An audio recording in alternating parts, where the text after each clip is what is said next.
So, welcome to everyone. It is my great pleasure to welcome you to the first session of our academic conversations around thought-provoking questions in the field of migration and mobility that I am organizing together with my dear colleague and friend Jean-Thomas Arrigui. Before I give him the floor, I just want to let you know that this event is also streamed on our YouTube channel. So if you don't want to appear on the screen for whatever reasons, you are invited to deactivate your camera. And also you will be allowed to ask questions to the speakers after their presentation, after the conversation. You can do so either in the chat by raising your virtual hand or your real hand. And Jean-Thomas and I will do our best to keep track of your questions and forward them to the speakers after the conversation. So now I will give the word to Jean-Thomas Arrigui, who is Senior Lecturer in Comparative Migration History at the University of Neuchâtel, for a short introduction to the topic.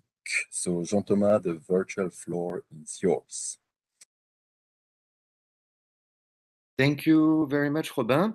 I'll just take a few minutes to introduce not only the topic, but also what is your initiative. So it belongs to you, whether it works or whether it doesn't. I don't want to take any responsibility in this. But so the idea of those great talks about migration or addressing the big questions actually mushroomed in the mind of Robin about last year. And the idea was to try to connect what is often highly specialized research in our different subfields with the big migration-related questions in the public debate.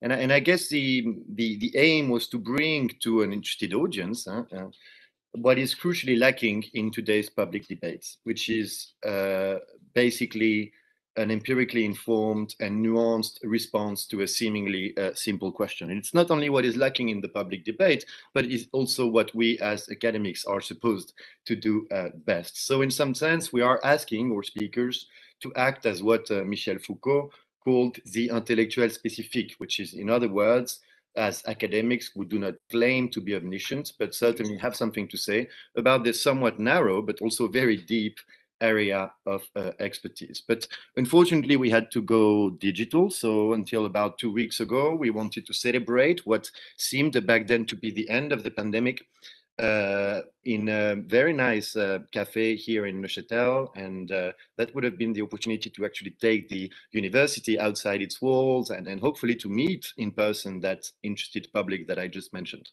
It's not going to happen this time, but there should be more events of this type in the next month. Hopefully, Hein, Haas, our guest today, will be able to come to Neuchâtel in the near future.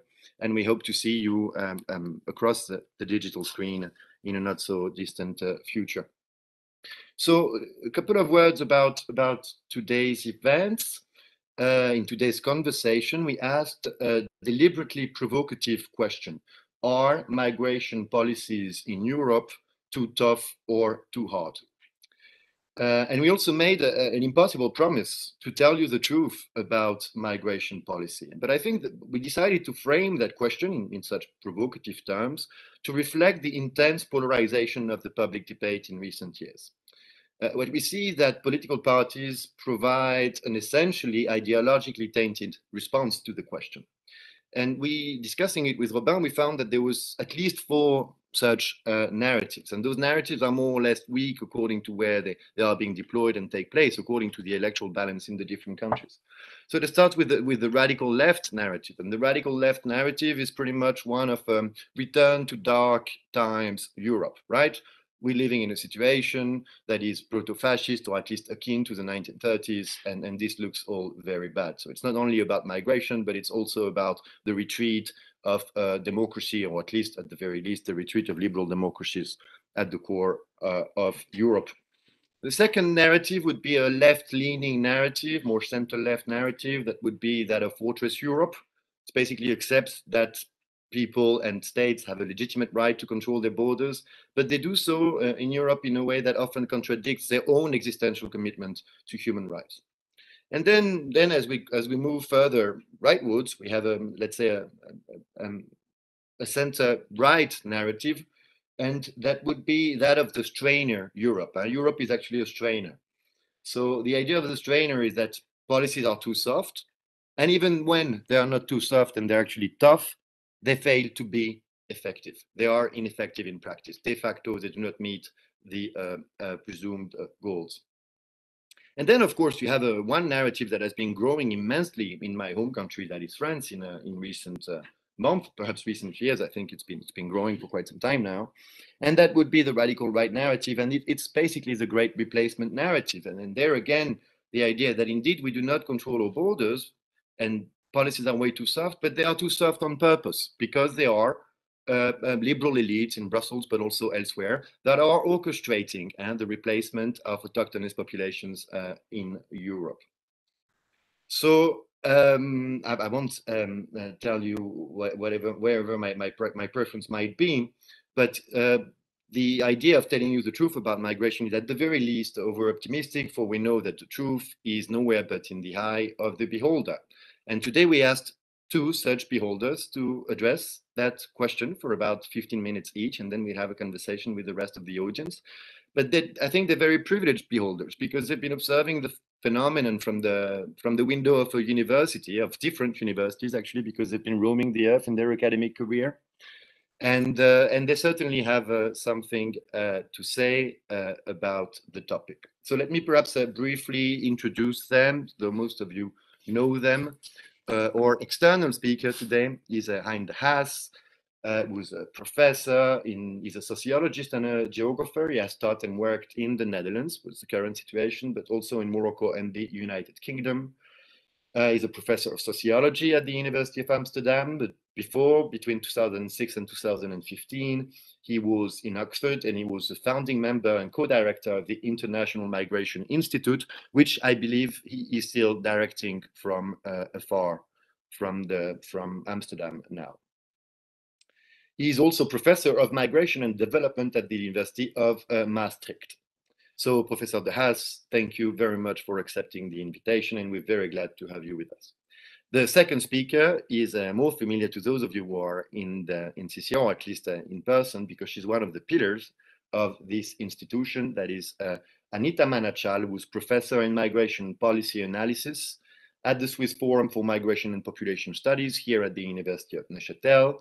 She is also a project leader in several actually over the years, projects within the NCCR.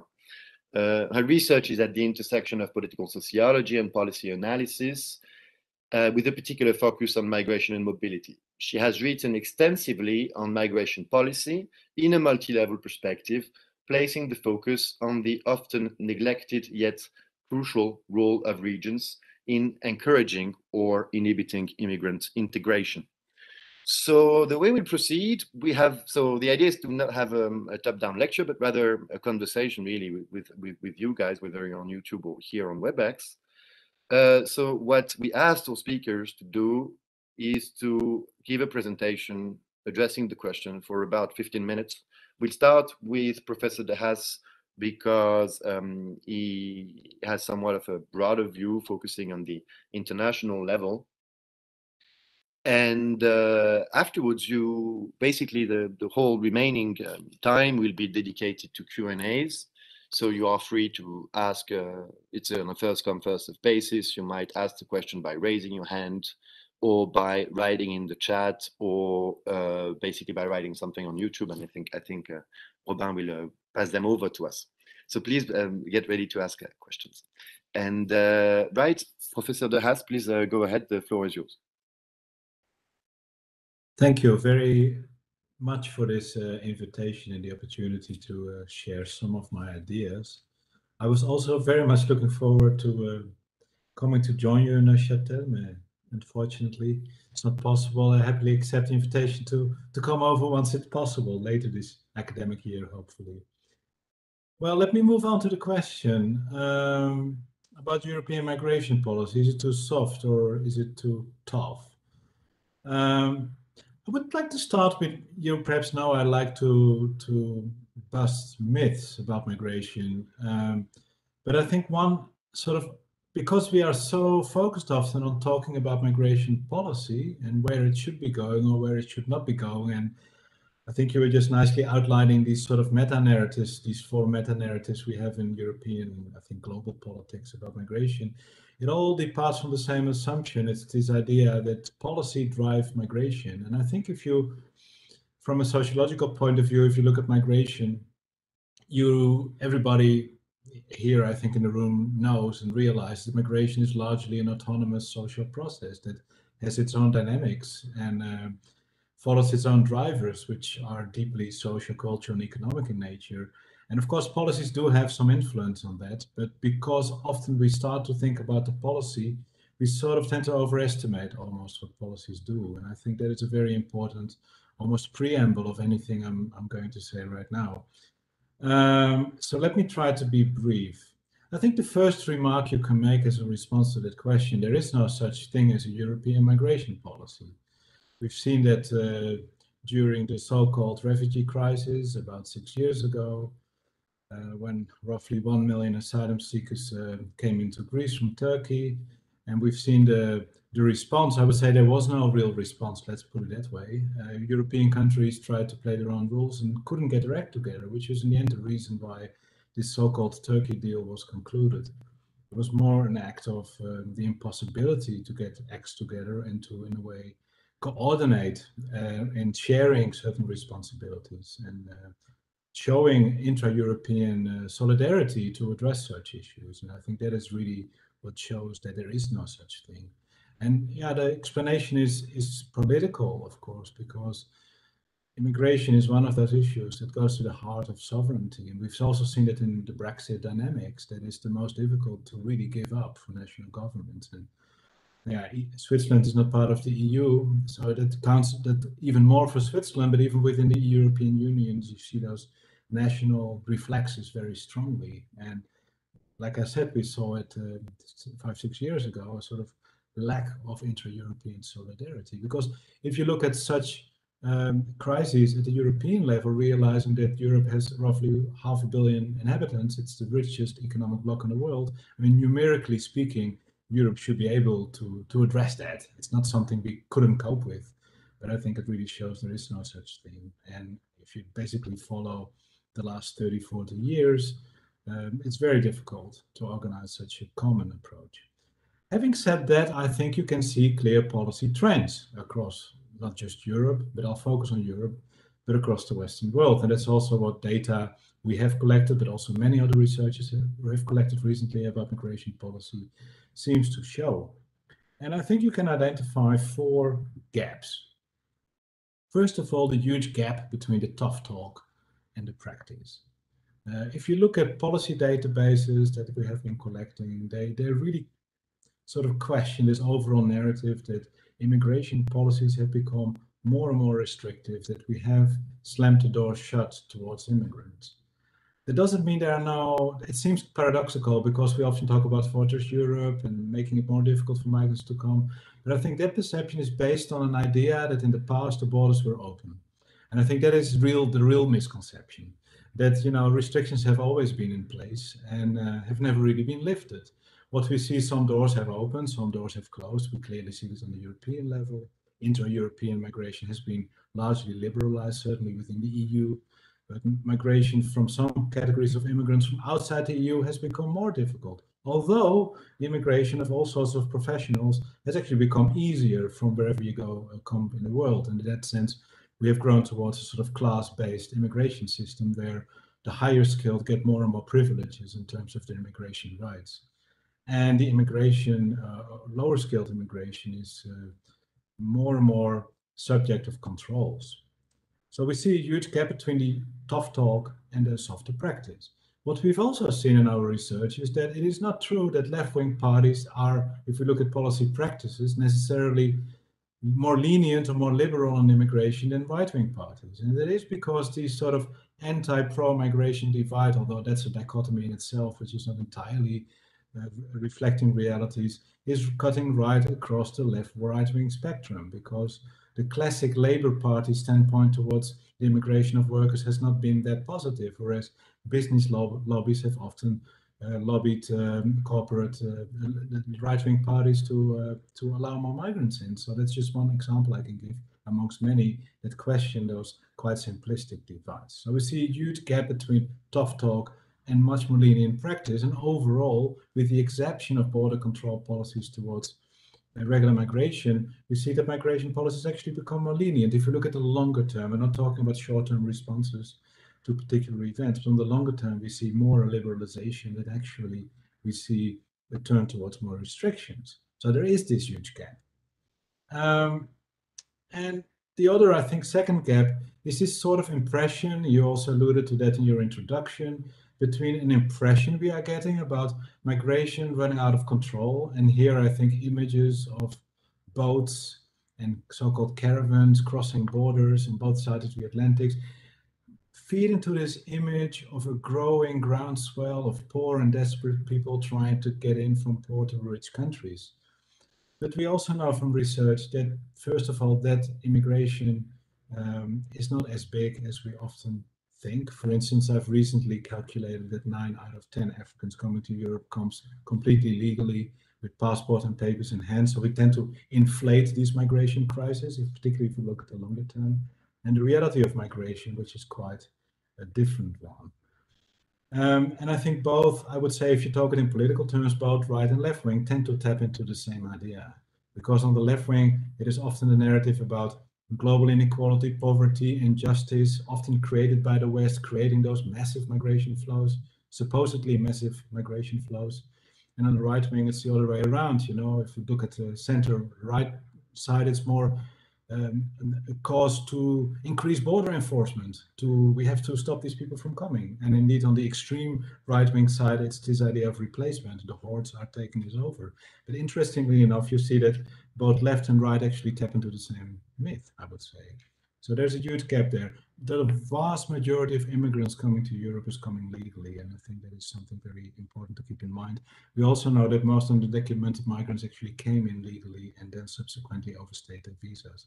So even if you seal off the Fortress Europe perfectly, which is practically impossible, you will not stop this phenomenon.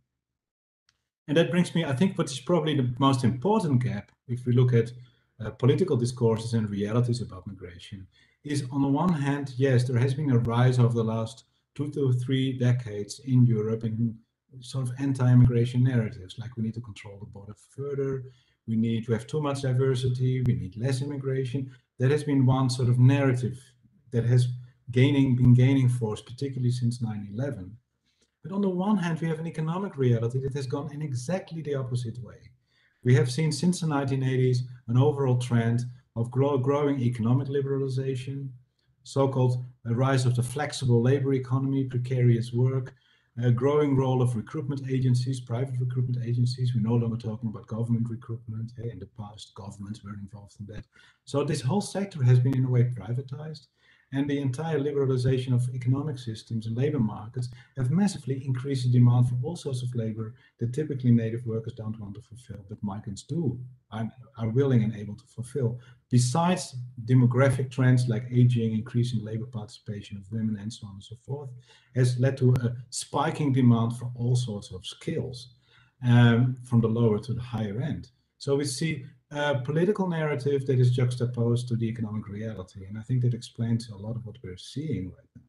That migration has not only continued, it has actually increased. And some of the countries that have championed anti-immigrant discourses, like indeed Switzerland, the Netherlands, and Denmark, have in fact not seen a real decrease in immigration. They have seen a structural increase in immigration, which has been largely driven, certainly over the last 1 to 2 decades, by consistent and even increasing labor demand. And I think in the UK, the dynamic is very clear because the Brexit has indeed stopped free circulation from Eastern Europe, but hasn't stopped the demand for labor, and we've seen that on television. The fourth gap is, and I think it's a very important one, linked to the previous one, is this narrative, and you can often hear it, that we need high-skilled workers, we don't need low-skilled workers. But if we look at the statistics, immigrants are still overrepresented, particularly in the lower to mid-skilled levels. So this is another sort of myth that is very popular in my country, the Netherlands, that we don't need those migrants that will only live on welfare type of narrative that we know, but in reality, where particularly in sectors like catering, hospitality, the whole restaurant and hotel sector, cleaning, domestic work, agriculture, construction, the demand for migrant workers has remained structurally high and has even increased for all these sort of economic and demographic reasons I've just been mentioned.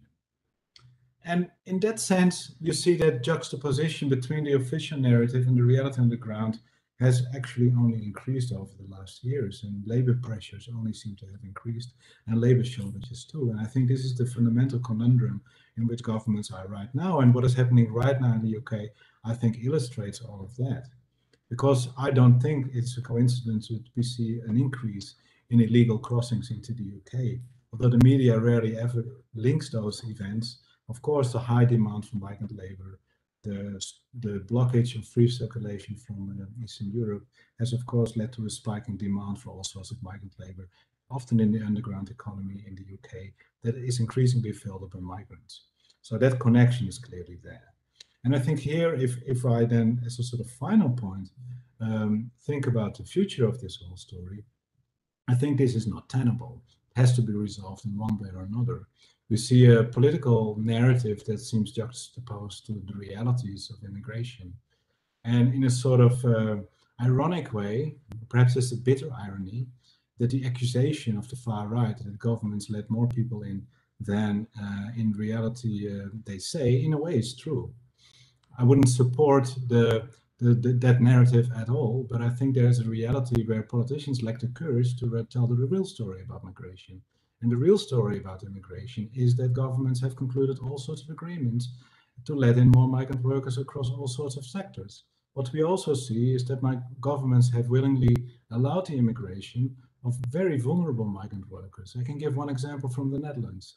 In the Netherlands, which has very much a tough line on immigration, we only need high-skilled workers on the official level, the government has concluded an agreement with the owners of Asian restaurants, which allows them to import workers, for instance, from China and other East Asian countries, that work in the kitchens and that are tied to the employer, which makes those workers extremely vulnerable, because if they have a conflict with their employer, they risk basically deportation to go back to the origin country. So in this sense, in Europe, we have been creating a sort of class-based immigration system in which we allow the immigration of lower skilled workers who have very little rights from outside the EU, and that migration is increasing. Or we turn a blind eye towards the employment of undocumented workers, and everybody knows this is happening in the big cities of Europe in particular, that, for instance, the cleaning sector, the restaurant sectors, the hotel sectors, I've just named a few of them, agricultural sector, have become totally dependent on migrant labor, and often of migrants without documents. And that is a reality that, in a way, everybody seems to deny. So I think we see this growing gap, and I think there is a real crisis in the political level about politicians not wanting to acknowledge that reality and lacking the courage to really think critically about the future of migration, because, and that's my final consideration, that we cannot have a debate on the future of immigration without having a debate on how we structure our economy and our society. If politicians are serious about wanting to have less immigration, you would need to think about really fundamental economic reforms. It would really be about much more regulation, perhaps slowing down growth, much more control in the labor market. Is that really something governments want to do? Because these things are connected. The same thing for social welfare and health policies. They have all sorts of labor implications. I don't have time for that right now, but just one example. Southern Europe, we know that is structurally dependent on migration of care workers to take care of the elderly, because there's a lack of, people often don't want to send their parents to elderly houses. There's also a lack of state-facilitated elderly care facilities, and that has then created a demand for migrants, of course, to fill in those gaps. This is another example of how government policies that seem to have nothing to do with immigration have huge implications for reality of immigration. And in that sense, I think we focus too much on the policy and we don't look enough at the reality on the ground. And I think their structures of labor markets, economic policies, social policies are incredibly important if we think about the future of immigration.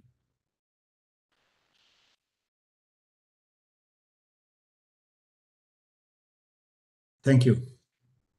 Well, thank you. It was perfect in many ways, but also in terms of time. I think you even used less than your 15 minutes, but you have a credit for later. So that I guess the question was really wrongly put in so many ways. The problem is, where is migration policy? It's probably not where we think. It's not, certainly not at the border, and it's much more structural and pretty much in every corner of our economic policy. So thank you so much, Hein. I'm sure you'll get some questions afterwards, including from me. And we're now moving to the second presentation by Anita.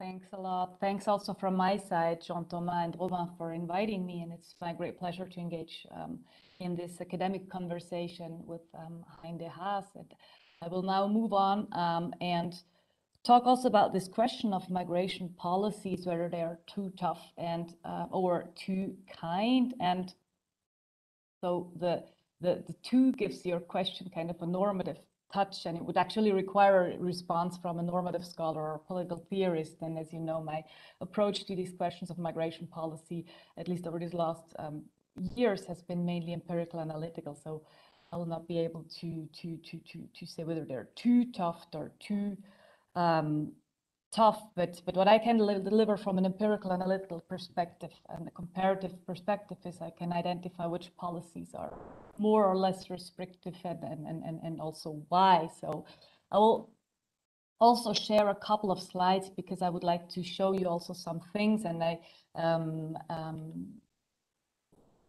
do that right now so that here to follow. So there is the question, are these policies tougher or kinder, depends obviously on many different factors. And I will, in my short input, rather focus really on the policies on paper and not so much on the narrative and the discourses, as has done and now by Hein de Haas. So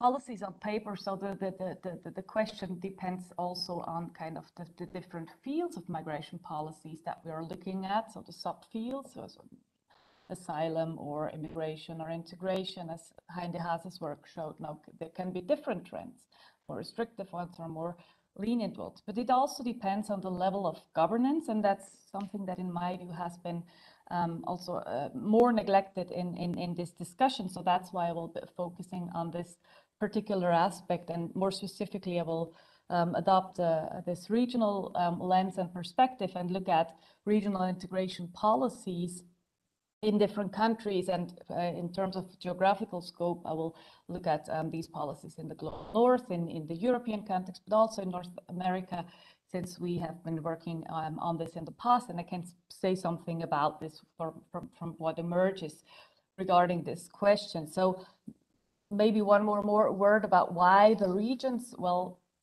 as I said, it has been neglected a bit in the past, but it becomes an increasingly important and active policy maker in this area. So I think it really allows us also to kind of complement the national and cross-national level perspective on policies from existing research, and also show the audience kind of the richness of migration policy making, not just in different policy fields or over time, trends over time, but also across different levels of government.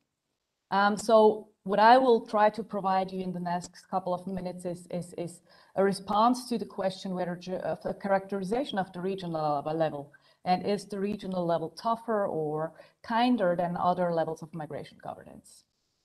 And so just to give you some anecdotal evidence and examples that illustrate also this region's activism or reactivism in migration policy making.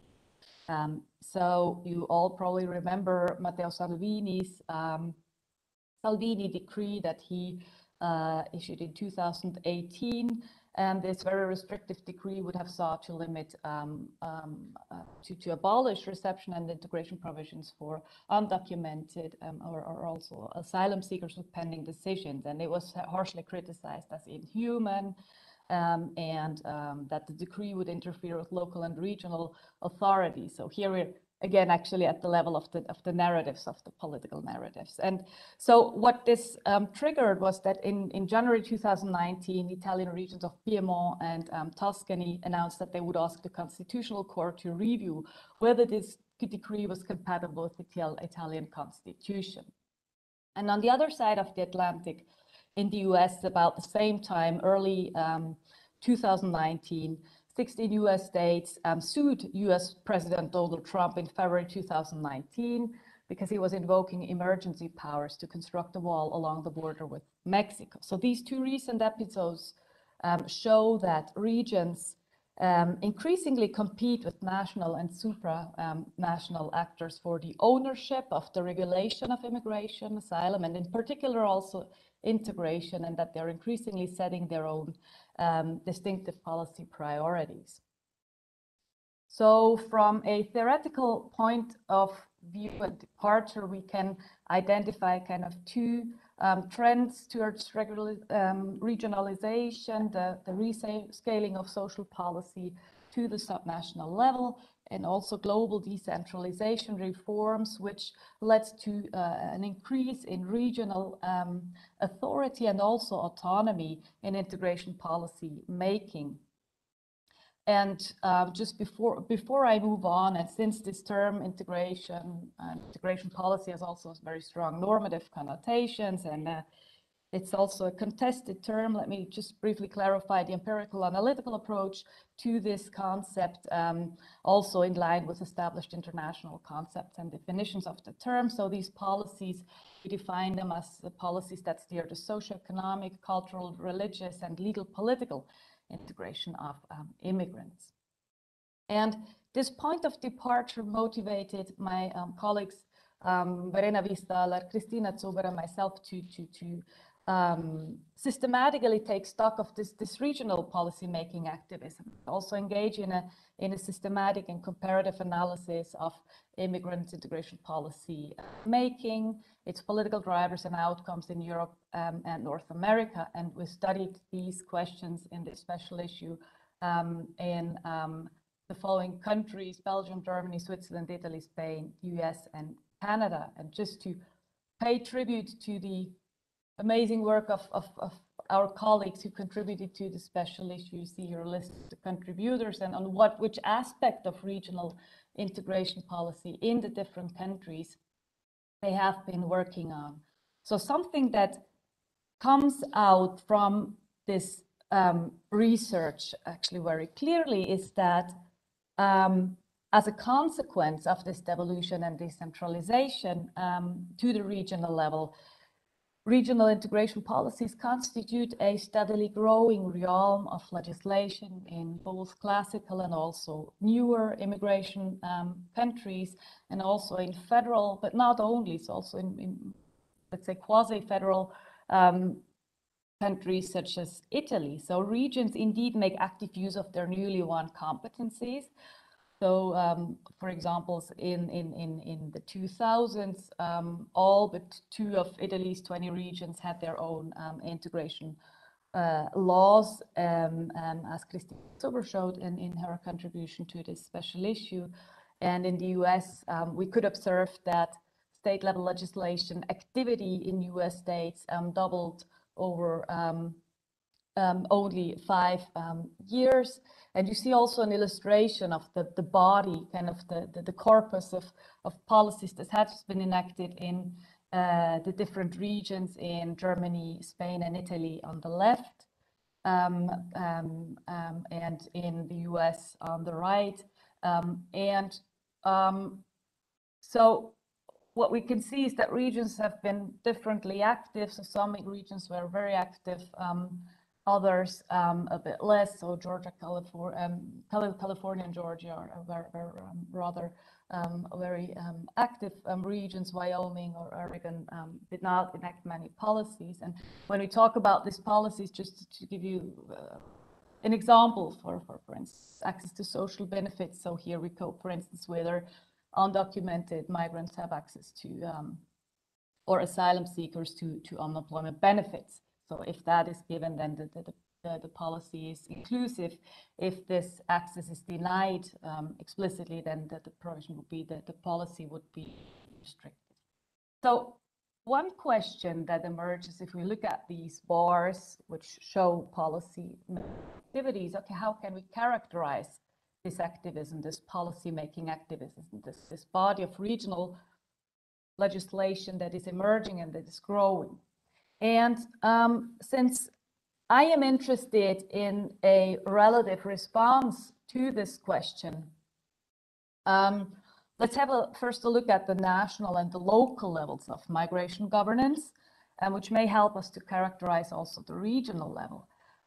So at the national level, we see that these classical contributions that study these national models of integration, so for instance, the classical work by Brubaker, Favell, or Ireland on these national regimes or philosophies of integration, but also more recent work is focusing especially actually the classical work. It's not so longer so true for the more recent quantitative large policy studies, which also are broader in their scope. But these first classical works were mainly focusing on legal, political, and also cultural, religious aspects of integration. So they saw these models as driven by historical legacies and also the symbolic construction of national identity, and they were neglecting the socioeconomic domain of integration.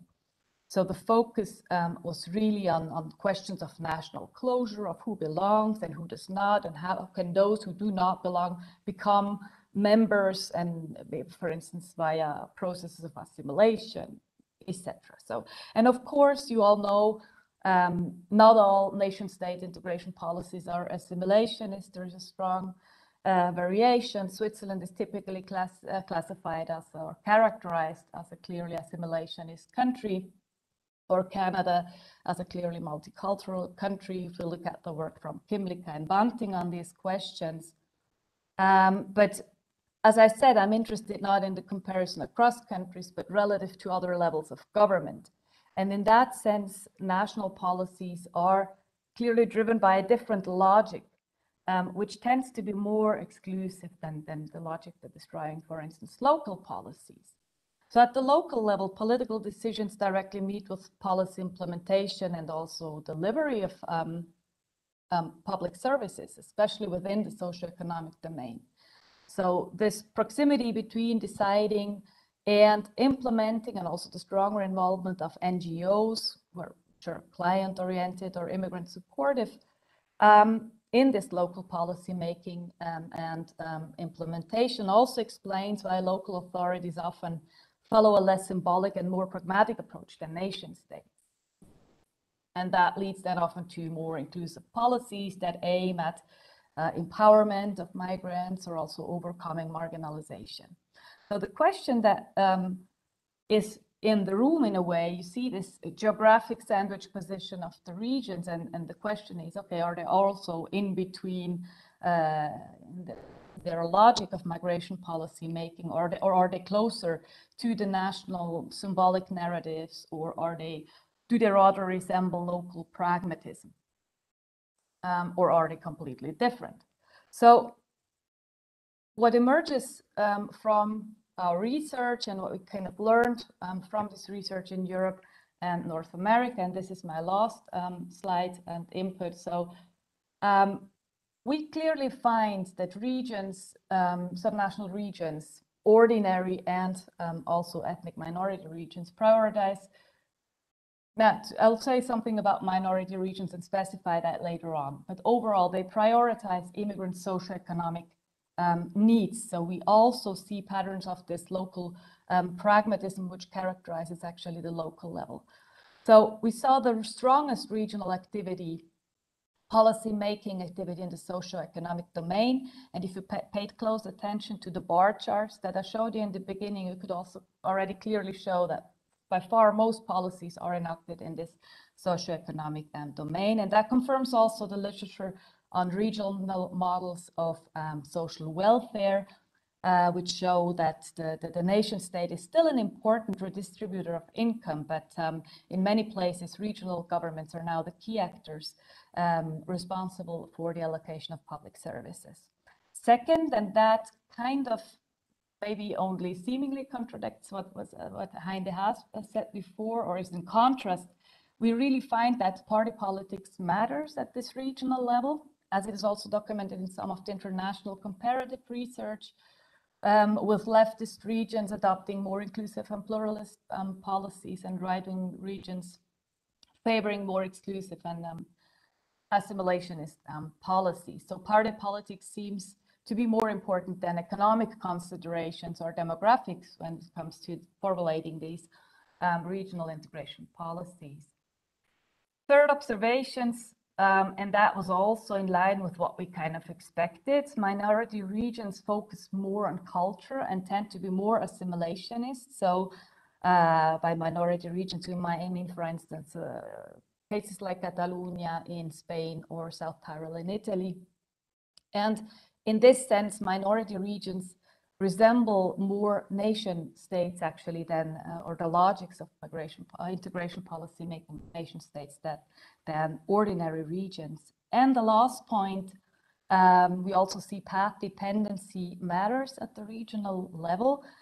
So I would like to highlight here the work by Lorenzo Piccoli, also who contributed to this special issue on Italy and Spain, so regions in Italy and Spain. And he really shows that regional narratives of solidarity, they clearly shape regions' responses in regulating undocumented migrants' access to healthcare, for instance. And another example that you see on this slide is this cantonal integration policy, which also clearly reflects this path dependency of regional integration policies, with the most inclusive policies in the Western Switzerland French-speaking part and the most restrictive integration policies in central rural Switzerland. So to get back to the initial question of Jean-Thomas and whether policies are more or less more inclusive or too inclusive, or as I said, I would rather say rather inclusive or rather exclusive. So we can clearly, based on our research, I would say, confirm this intermediary position of regional integration policy. So not just in terms of geography, but also in terms of the substance of integration policy making. And so to put it in a very simplifying manner, so their regional policies are more pragmatic and softer than national policies, but tougher than local policies, so on average. So I would say the bottom line, I will end with this, is that we cannot, or let's say the take-home messages from this input, that we should not neglect like kind of additional levels of government, that we should assess migration policies in a comprehensive manner, looking at different subfields of the policies, looking at it over time, but also considering the rich body of policies that has enacted and continues to be enacted at different levels of government. So thanks a lot for your attention, and I'm very much looking forward to really engage in the conversation and discussion with you. Thank you very much, Anita. Again, right on time. So we'll now open the Q&A. I have a couple of questions, but I will certainly not speak first. I do see some disagreements between you two, and one of them being actually quite central, and at some point we might want to discuss that. To what extent should we focus on policy? Is it about policy? I mean, and should we still focus on policy, or actually be talking about something completely different, be it the economy, or perhaps just political relations between center and periphery, or that sort of stuff? So that's perhaps. You nevertheless started, Chato. Okay, but it's an interesting question. And I don't know, Hein, do you want to go first? No, that was not a question. I'm sorry. It was an observation, and then, but then this will be kind of my question towards the end, because I can't resist. Now, can I just say for 1 second, I wasn't trying to say policy is not important, but let's not forget about the other things. Let's see policies in combination with other forces driving migration, because that can often explain unintended outcomes. So we should. Yes, you want to pursue on this? Actually, you think we should look at policy only to the extent that they do not fulfill the what they're supposed to meant to fulfill, but actually have an intended effect. Or no, what I mean is that if we look at policy only as if the policy is the only factor that determines migration, then we end up with a very limited view. Because if we see a lot of unintended outcomes, or perhaps intended, but certainly not stated objectives of immigration policies, then and without understanding the social and economic drivers of migration, we end up with a very limited view. And that is often the sort of tunnel vision we may get into. So I'm not saying policies are not relevant. It would be as silly to look only at policies as it would be to only look at, let's say, labor demand. But I just wanted to stress that because I often think it gets snowed under in those debates completely, as if migration is mainly driven by the desire to reunify families and by immigration policies. That's it. And if you look at the chart of migration from outside Europe to Europe, the biggest category that is increasing every single year is labor immigration. And that shows to me one big reality that is consistent and increasing labor shortages in Europe that basically drives immigration. If you would draw a graph of economic growth and immigration, they almost perfectly correlate. And that's often what we forget, that there is a policy framework, but the policy framework doesn't really determine levels of immigration. It tries to affect selection, it tries to affect who gets more and less rights, but we tend to hugely overestimate the extent to which the official policy drives immigration.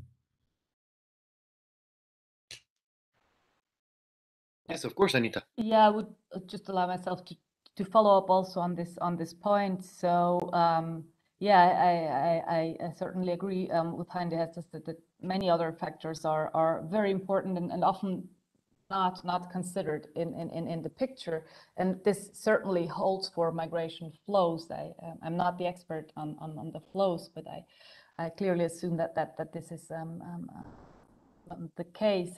Just to also provide some thoughts from the area of integration policy, and here it's not so much about regulating the flows, no, but the kind of inclusion of formerly mobile migrant people in places. And here we clearly see that these policies, they do have an effect. So this is something that we've been looking at in the last couple of years, and that they kind of have an impact on social cohesion, on feelings of belonging, on identification with the place where one lives, with psychological well-being and political engagement, also labor market inclusion. There is a rich body of research on this internationally also. So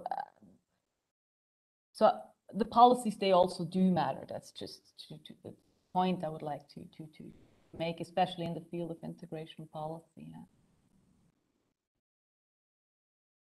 I think you're right. They do matter somehow, to some extent. To some extent. And sometimes so they have counterintuitive outcomes and unexpected outcomes. Yeah. The policies do matter a lot. I would totally agree. I just say we need to look at policies in conjunction with other factors, and that explains what we're seeing on the ground.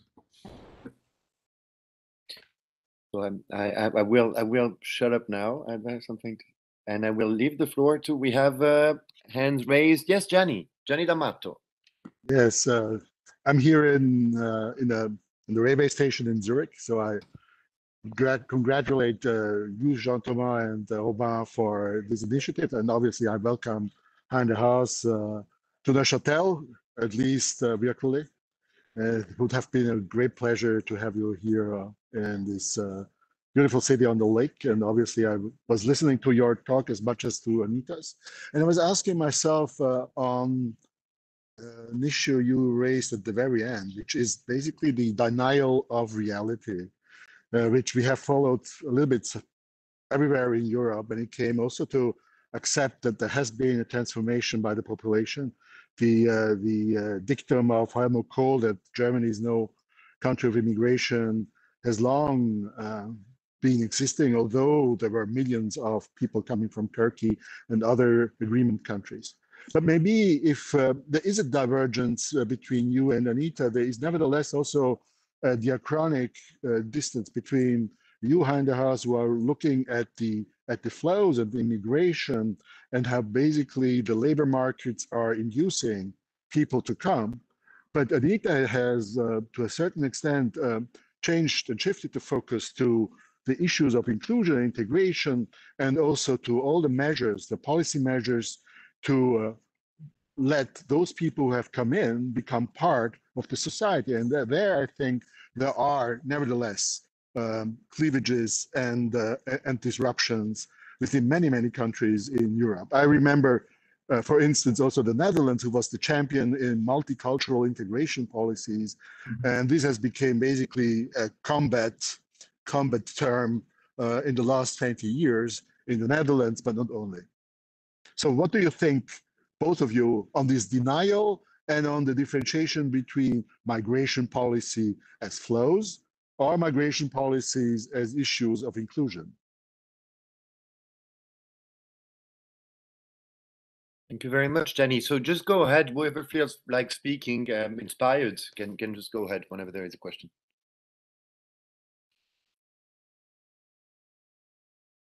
Okay. Yeah, I mean, this denial is certainly there, but actually what I find quite remarkable, because we tend to be perhaps overly pessimistic. I'm happy that you mentioned the example of Germany. I mean, Germany has actually become one of the most, I think, progressive countries in thinking about labor immigration recently. Germany just announced a massive liberalization of its labor immigration policy, and also access to permanent residency and even citizenship, even further than the huge reforms that were already pushed through over a decade ago in Germany. So actually, also in the Netherlands, no longer denies to be an immigration country. And so in that sense, there is a reality that is pushing gradually for discourses to change. So Germany and the Netherlands no longer deny being an immigration country. The next denial, I think, and I talked about it, is denial of the reality of lower skilled labor demand. So the discourse has shifted more towards, oh, we only need higher skilled migrants. But even in Germany, now you see actually shift towards a recognition, also blowing up this whole dichotomy between unskilled and high skilled, because most skills are somewhere in between, and there is a huge shortage. So we see a clear shift in that sense in the narrative. But there is a continuous, I would agree with that, denial of reality, but at the same time, there's a long-term shift as well in narrative. So I think there's a certain risk of becoming overly pessimistic in terms of where the narrative is going. And I think partly the policies are actually following that reality, although with a huge delay. And the longer you deny those realities, the more you often see unintended outcomes or undesirable outcomes, like undocumented migration, or indeed those restrictions pushing supposedly temporary migrants into permanent settlement. We also know that from the history, for instance, of so-called guest workers. Yeah, I agree there is a gap between integration, so let's say post-entry and entry policies. We also found that in our work, that there you can actually see some left-wing divide, left-right-wing divide, but I think it is a bit tricky to qualify those policies necessarily as positive or negative, because there's a whole debate in the Netherlands. I mean, one policy where it's, I think, pretty clear as far as I've seen the evidence is that citizenship policies definitely favor rapid integration and participation. But there's a whole array of other policies where the impact is not that clear at all. And in the Netherlands, there has been a lot of criticism on what we used to brand as integration policies, actually having their historical roots in attempts to prepare so-called guest workers to the return to the origin country. So some of these, what has later on been rebranded as multicultural policies like education in own language and culture, actually was originally designed as a denial, actually, of the permanency of the so-called guest worker migration, where up to the point that families already had reunified in the 1980s, the Dutch government and the German government were still denying the permanency of that immigration. So yeah, I mean, I agree that there is a party cleavage there, but I would be quite careful not to suggest that there is really this. Let me put it differently. I think if you look at it historically, it is definitely, I think, true that when we look at entry policies, that there is no clear divide. And there, we of course all know that the labor parties and the unions often have been quite skeptical or not super enthusiastic, let's put it that way, on catering to the needs of employers at all times in terms of immigration policies, and have been very critical of the lobbying that has been taking place. But yeah, Labour parties tend to defend the rights of those who are already in, because they also want to include those in their own constituencies. And that is, I think, the political split in which the political left finds itself in that respect. But also the political right finds itself in a huge split between the sort of cultural conservative narrative about we don't want too much diversity, too many immigrants, but at the same time, of course, the huge force of corporate lobbies, particularly on those parties, to turn a blind eye basically towards the exploitation of migrant workers. That's another reality. So yeah. So what's really interesting, what you find also on different regional levels, because I think you also see that in more federally organized countries, like in also in Canada, for instance, and also in Australia, clear regional differences. And I think that is a super interesting nuance to this sort of broad brush analysis.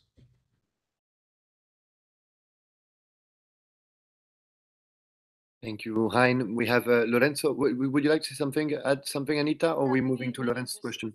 Quickly, Yes? yeah, just quickly to follow up, because yeah, I will not repeat what has been said by Hein Haas, I believe, perspective. I mean, we were just also looking at, so in response to Gianni, and at different policy fields, no, and immigration entry policies versus immigrant integration policies. So logics that regulate these policies. And just one comment on the denial of reality. So that's not something that I've been studying particularly, but that leaves me often also a bit speechless. And I mean here, yeah, it's even a bit problematic that sometimes realities are yeah, simply neglected or also denied. So there is also evidence from the US that from state agencies, refugee flows bring in more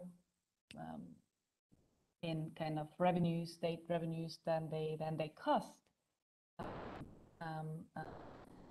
And this information was under the Trump administration also censored and not published, and that is kind of a problem if these scientific facts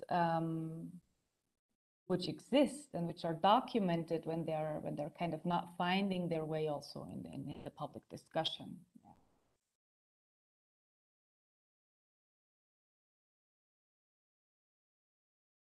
Okay, thank you, Anita. Lorenzo, I think you had a question. Yeah, if I may, can you hear me well? Yes.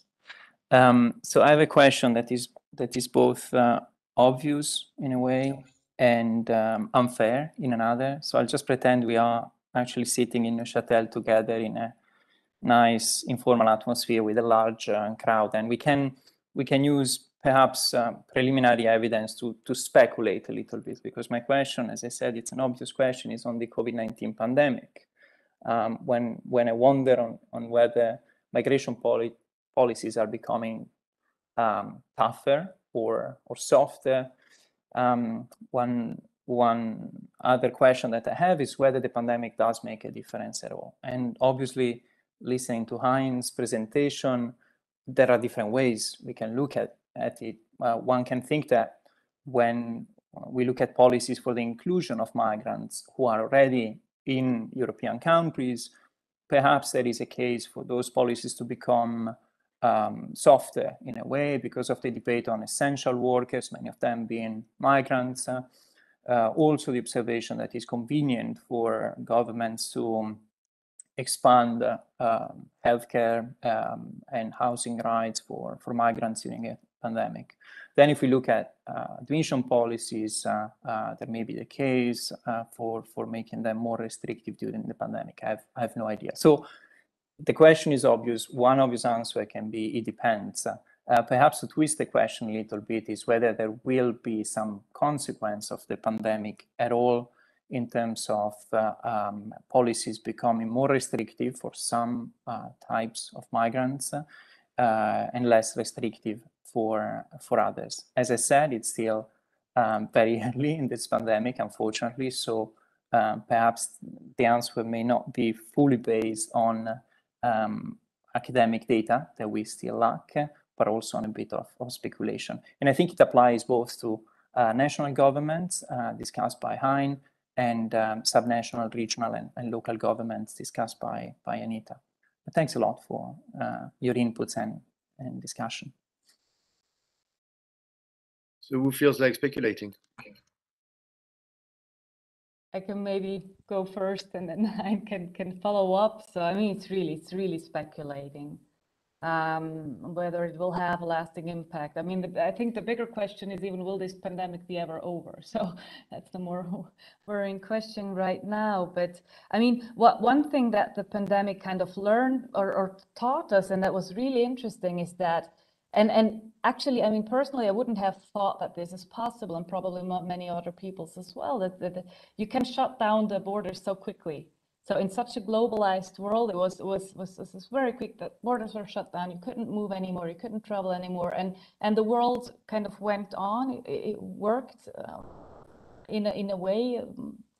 And so that was quite surprising. And I don't know whether that will maybe have an impact on the long run, that states will more easily or more quickly be willing to restrict mobility or also subnational region, because apparently the world moves on, no? Even limits its mobility. Yeah. Can I follow up on that? Please.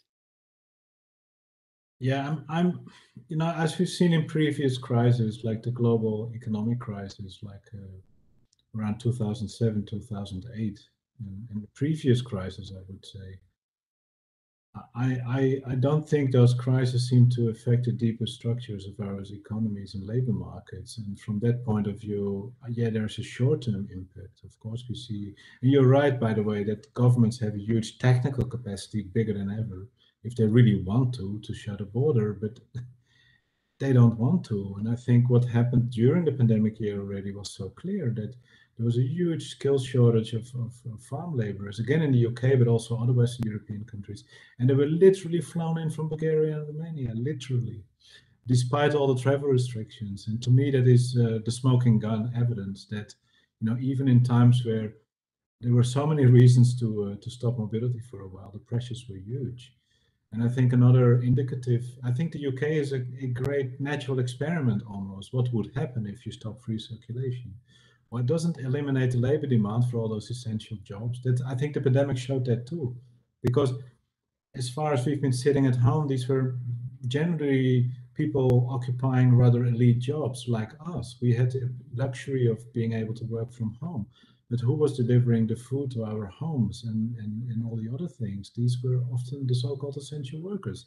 And if I made a tally in Amsterdam, these were predominantly people from migrant origin doing those jobs. So even on a very casual level, but it's also what we see in the evidence more and more, that there was a down, certainly the first half a year after the pandemic, there was a clear drop in migration, but things are picking up again. So I don't see why the pandemic, you're right, Anita, it shows what states can do. And there has often been talk in response to migration crisis, you know, roughly 15 years ago, where there was a hike in boat arrivals from Tunisia, or no, it was perhaps 10 years ago, from Tunisia to Italy. There was talking about eliminating Schengen, but you know, there is no real political support for that in the longer term. And in that sense, I'm quite skeptical. You can have short-term effects, definitely, but I don't see how this would really affect the long-term demand for those jobs. I would rather say the demand is rather increased, because there is evidence from the US clearly, and more anecdotally from European countries, that post-pandemic, some native workers that used to do those jobs no longer want to return in those jobs. And labor shortages are massively increasing in all sorts of service jobs in the US, which again, I think there's a link between the hike in border crossings in the US from Mexico, from Central American countries, and the soaring labor demand in the US economy. And those connections are rarely ever made in the media, but I think 1 + 1 is 2 to me. And you could even say that those dynamics won't be stopped by the pandemic, whether it will ever be over or not. Because I think that's what the pandemic actually shows, what the essential work is. And perhaps, but you can think two ways. Hey? You can either think that the pandemic will have a long-term political effect, very difficult to predict. This is really speculation, on sort of increasing this turn towards sort of conspiracy type of theories, not trusting the government, sort of this sort of grim view. Another view could be that the pandemic has made clearer than ever that essential jobs are essential jobs and perhaps can create more support for less denial of reality and policies that actually facilitate and regulate lower skilled immigration and also make sure that those workers have rights. But that's something I cannot predict, can go either way. But I don't see the labor demand going away.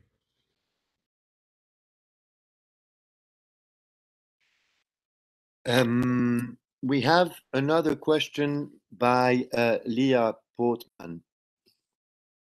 Leah, please go ahead. Thank you. Thank you for this very interesting talks to both of you and to the interesting discussion. I have two short questions. And I think the first is also quite obvious, and it's about like how these two levels of governance are interlinked and how, for instance, the regional actors react to trends at the national level. So, for instance, increased immigration and also to policies on immigration at the national level, which I think also changes realities at the regional levels and challenges to integrate these immigrants. And then my second question is more about research we have done recently. We worked on resettlement policies, and we also saw that there's quite little difference in these policies regarding whether there is a left-wing or a right-wing government. And we were quite surprised. And our assumption was that there is some kind of pressure to meet some standards to provide humanitarian protection. So my question is how you see that as an additional pressure to the economic pressure to fulfill expectations to provide humanitarian protection.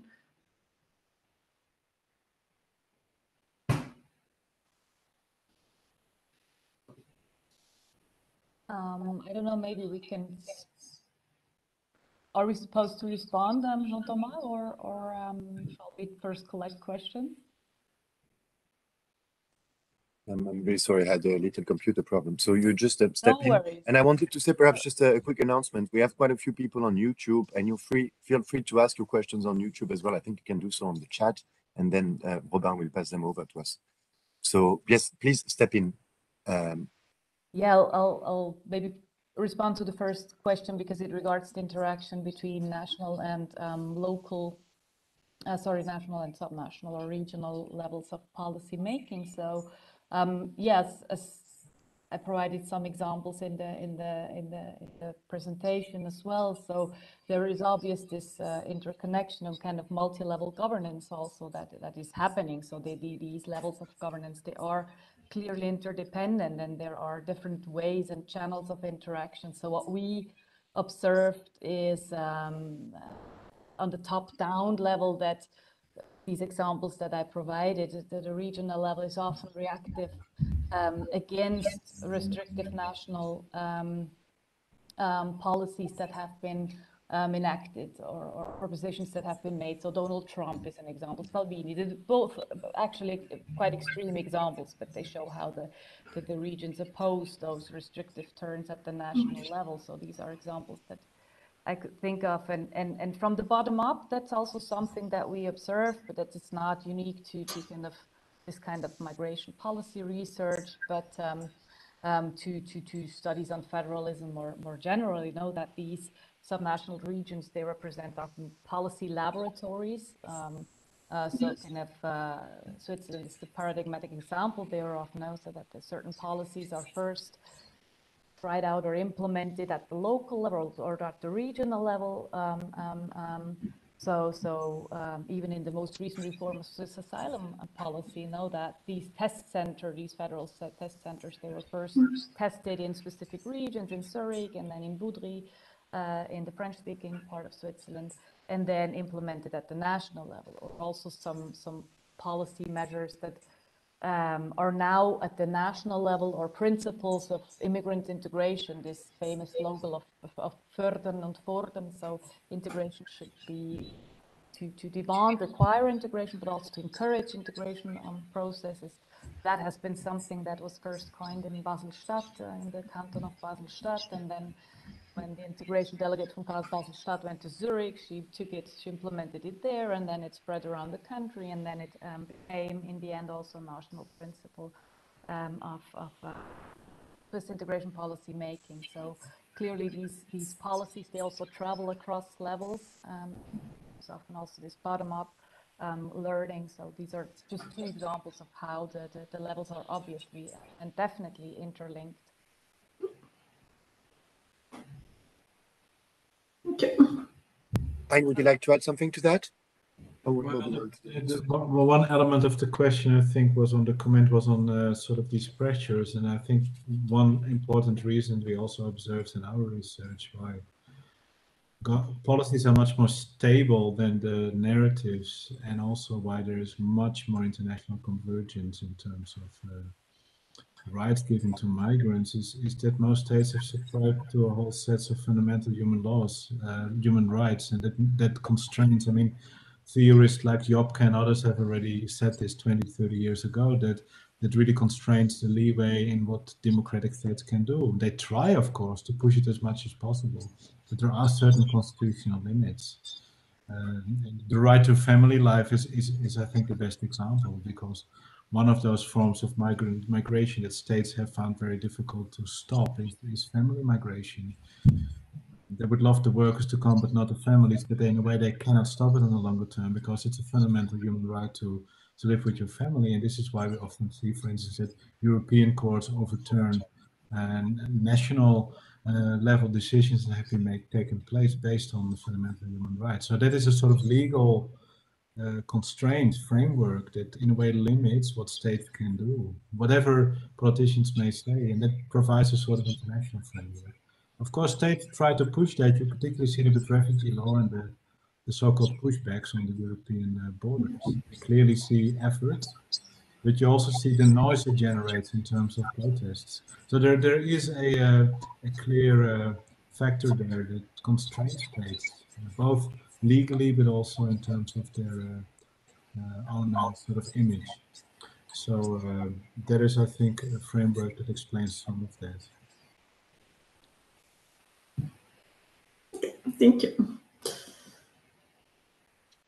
Yes, thank you both. I'm wondering, Lorenzo, is that another question, or it's just because you forgot to unraise your hand?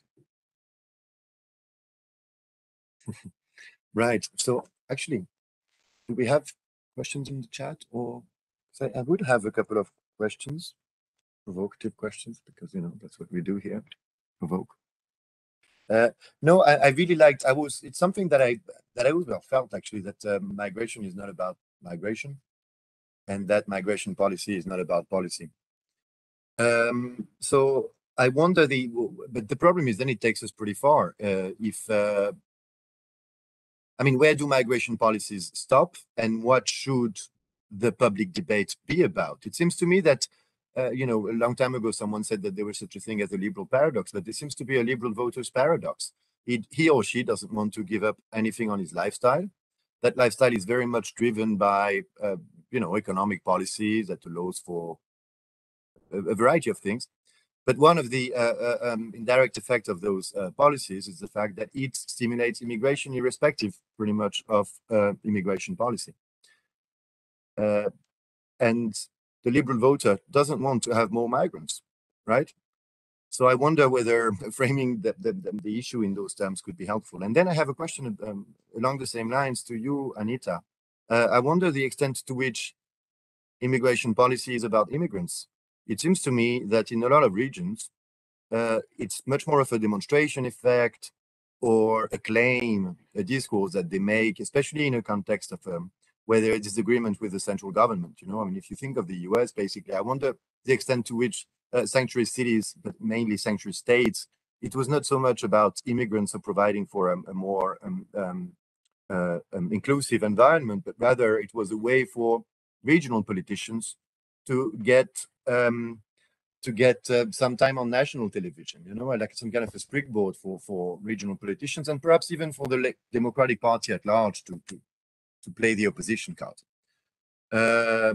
And it's really something that I've observed in a lot of regions where, even if you think in Catalonia and that sort of stuff, in what you call minority regions, it clearly is. It has nothing to do with immigrants. It's just because they want to sound like they're the nice guys, right? And in their view, in their worldview, it's much more important to be the right guy because it serves their autonomy aims and it makes their claim much more credible and audible in a liberal environment than actually, you know, what it means for migrants.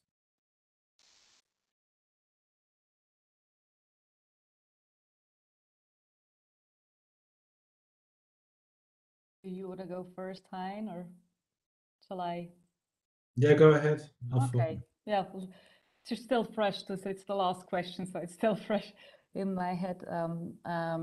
Yeah, the question about whether it's just like kind of opportunistic or to play the opposition cards, like kind of, yeah, strategic use of the policy instead of really aimed at kind of fostering integration or empowering people, etc.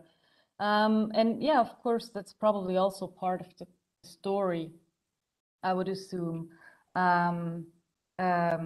because yeah, if we want to believe our data or what comes out from our research, then party politics shapes these policies, and and the parties have certain political aims and agenda in the back of their heads, mainly gaining votes, of course, and so that's certainly part of the story. But then on the other hand, if these policies in reality, they do have an effect and empower people and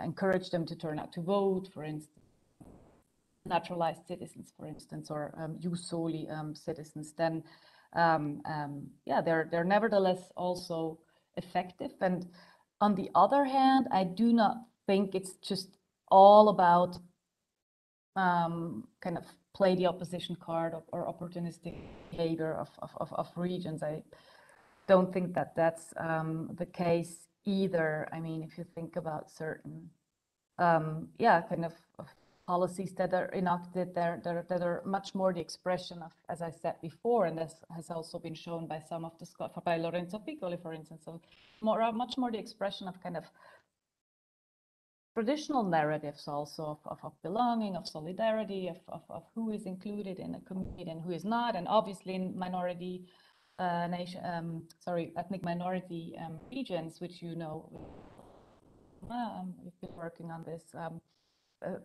follow different logics here as well, and here the strategic purpose of these policies is very clear. No, but I don't know if for instance, Canton de Neuchâtel or Jura, the French-speaking cantons, that when they entitle non-citizens to vote, so at the local or cantonal level, is this really just strategic? There might be a strategic element to it, but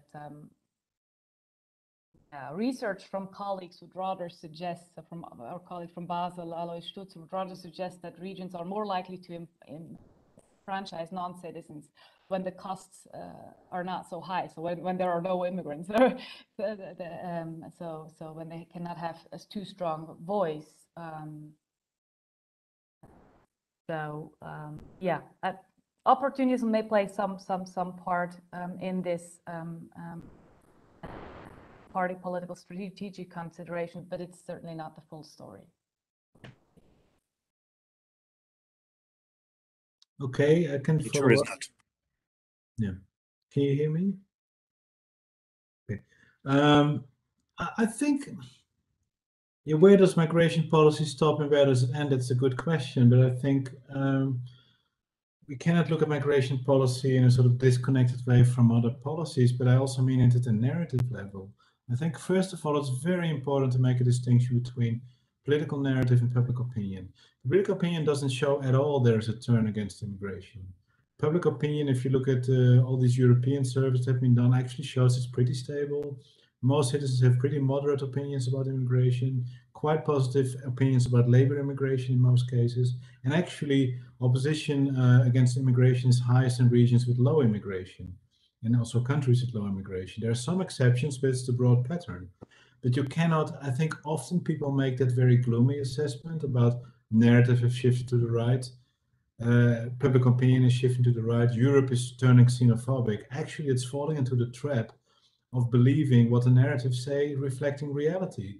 I think the reality is way more nuanced. We also see that in the United States, also in Britain actually, that there is much more support than you would think, and people understand much better also because they see it in their daily lives about the importance of migrant workers. I think what is lacking is politicians having the courage to tell that story. And I think if you look at opinion research, if there is some conviction amongst politicians, and I think we see it in the bigger European countries, certainly Germany, we see a much bigger push towards the courage to tell that story. I think that is what it really needs. Certainly in the smaller nation states of Europe, in the Netherlands and Denmark, there's this turn towards navel gazing, sort of protecting the nation, which is completely contradictory what's happening in reality in terms of economic openness and immigration. But there's certainly a certain political backlash, which has gained quite some traction and perhaps attracts 15 to 20% of the votes. But let's not generalize that to the whole population, because that's not what opinion research shows. Actually, there's also quite some evidence there's a cohort effect. That means younger generations now actually are more positive about diversity and immigration than the same cohort 20 years ago. Again, there are some exceptions. I cannot go into the full detail, but let's not fall into this trap. Oh, the whole of Europe is turning against immigration. It's a much more nuanced story. I think a lot happened. I mean, a lot what you've seen changing is the political narrative. And even that story is not entirely stable. But there has been this growth of anti-immigration narrative, clearly at the extreme right. And to some extent, the middle has also moved into that in that direction. Actually, a PhD thesis was done 10 years ago or so at the EUI, followed those narratives by studying party manifestos.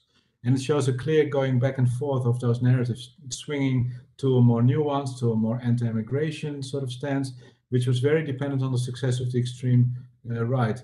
But it wasn't a clear-cut story about a whole move towards mass xenophobia, because I just said also what happens in Germany. It's in a way quite hopeful to say, well, there are also political currents that push into a different direction, and that are indeed, if you compare it to 20 or 30 years ago, where Gianni correctly said that Helmut Kohl still very emphatically said, we are not an immigration country. I think we've come a long way if you look at it from that side.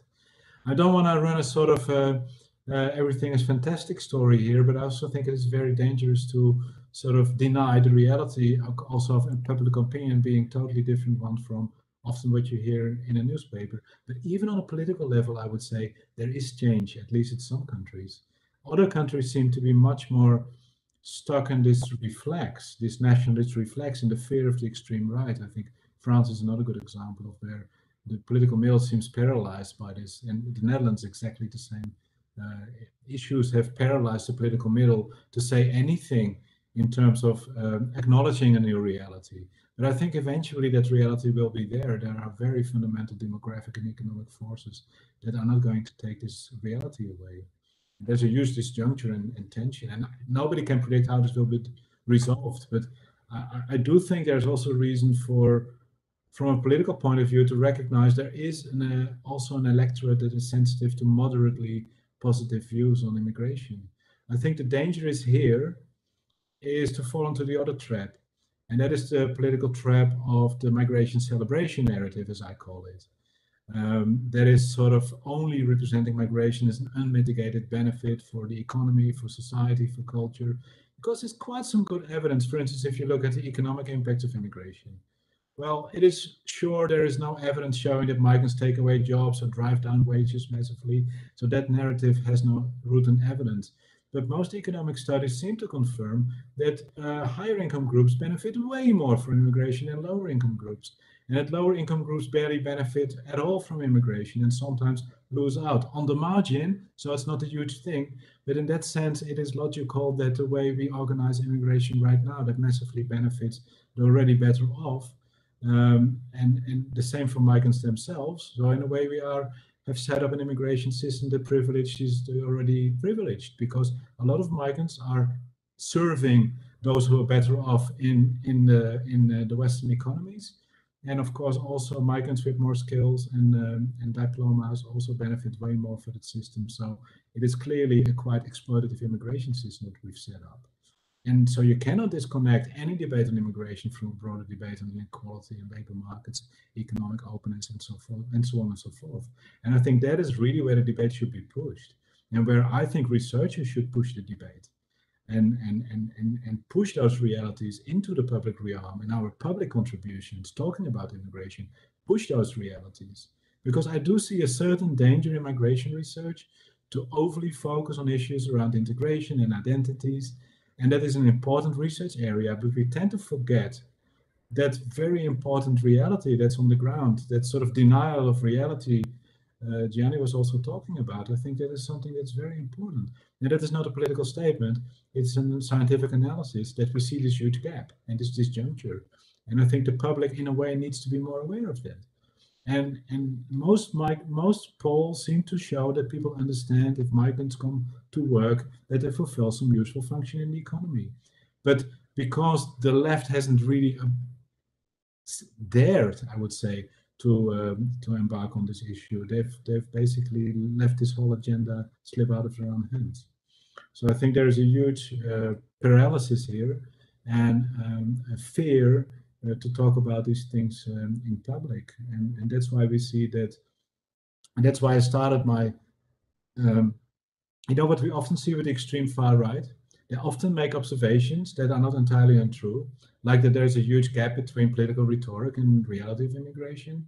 I mean, the so-called solutions they're proposing, of course, I couldn't disagree more with than anybody else, but often they touch upon something that mainstream politicians don't dare to say in public because they think it's political suicide.